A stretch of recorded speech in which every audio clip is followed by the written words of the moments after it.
African American Hoodoo, Rootworking and Conjuring. Here's what we are going to talk about in this one.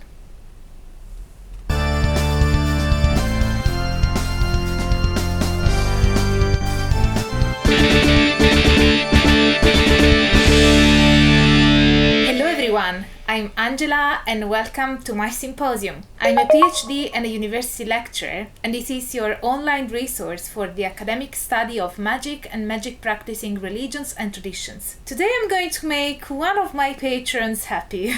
Nick, this video is dedicated to you. Also, special thanks to my best friend Cipriano for some useful insights. Before we start, I want to make a couple of premises. The first is that Hoodoo is a very complex phenomenon, and there appears to be a lack of consensus on some of its aspects. The second is that here I'm going to focus on the academic research on this tradition, not on sources produced by the community of practitioners. Also, this video will not, nor does it intend to, be an exhaustive explanation of the Hoodoo tradition, but just an introduction. Let me know in the comments if you'd like me to cover specific aspects of this tradition in more details. But now let's move on to the topic, shall we?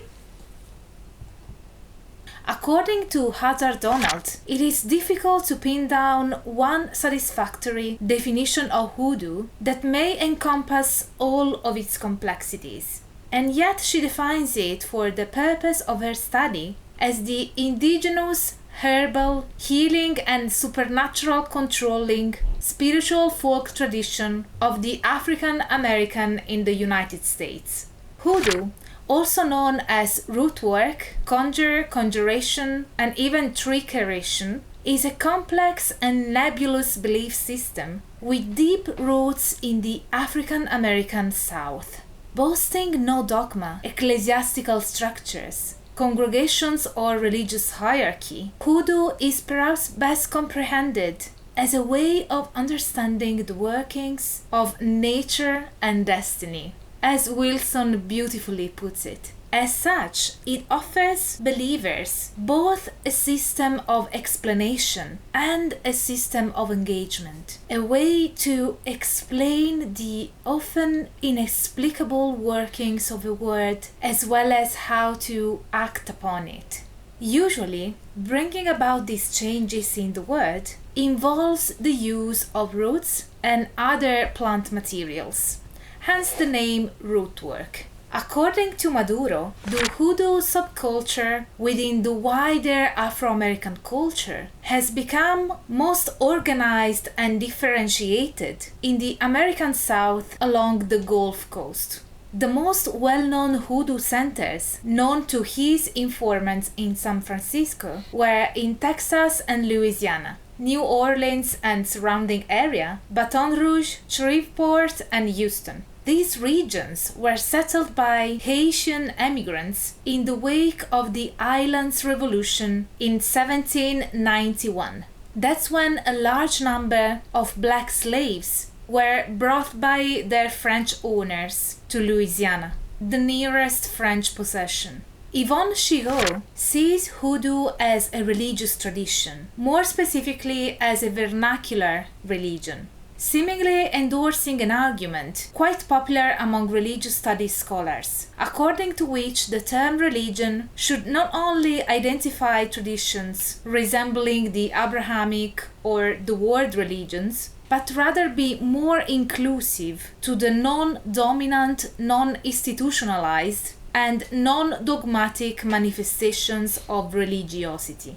On the other hand, Katrina Hazzard-Donald states that Hoodoo is no longer a religion. Although it used to be, she explains that Hoodoo now can be seen as the reorganized remnants of what must have been, albeit short-lived, a full-blown African-based religion among African American bondsmen. Analogously to many West and Central West African traditional religions, the Hoodoo religion entailed practices such as spirit possession, ancestor worship, water immersion, herbal medicine, sacred music, circle dancing, as well as having shaman-like figures who took on different roles in their community. For instance, leading religious ceremonies or sacred rituals such as the ring shout. When this African religion turned into Hoodoo, a significant role was played by cultural exchanges with Europeans, white American settlers, and Native Americans. Although a direct influence of Native American spirituality onto Hoodoo has little supporting evidence, the herbal healing practice found in Hoodoo shows remarkable similarities with Native American customs, suggesting that some degree of cultural exchange did in fact occur. Moving on to the philosophical components of Hoodoo, we find two main philosophical foundations underpinning this practice. The first is that elements found in the natural world and human byproducts, such as oils, hair, roots, and bones, possess an inherent power. Different elements hold a different amount of power, and their combination can increase or decrease their effectiveness for a given purpose. This power is believed to be neutral, neither good nor evil. The second philosophical stance, or underlying belief, is that human beings can access and manipulate this power. The extent to which this power can be exerted depends upon the knowledge of the individual. Knowledge in Hoodoo is often gained through the means of stories and tales of personal experiences. As Wilson suggests, generations of practitioners have known that chewing the root of chewing John and then spitting it toward the person one hopes to influence will yield the desired result. Similarly, stories about the money-drawing power of lodestones have long circulated among gamblers and lottery players. It is also noteworthy to mention that some of this information is freely shared, while more esoteric knowledge remains only accessible to those who are traditionally referred to as root workers, hoodoo doctors, conjurers, and root doctors. Contemporary practitioners of Hoodoo deem the source of their esoteric knowledge to come through spiritual revelation, sometimes referred to as being given by God. In other instances, knowledge is passed down via generational inheritance through kinship. However, it is interesting to notice that those who seek help from root workers show little to no interest in where their knowledge comes from. The key point is the effectiveness of that practice for both the practitioner and the client. In a similar manner, the causal relationship between the workings and their effects holds little relevance to those involved with the practice, as what really matters, once again, is obtaining the desired result.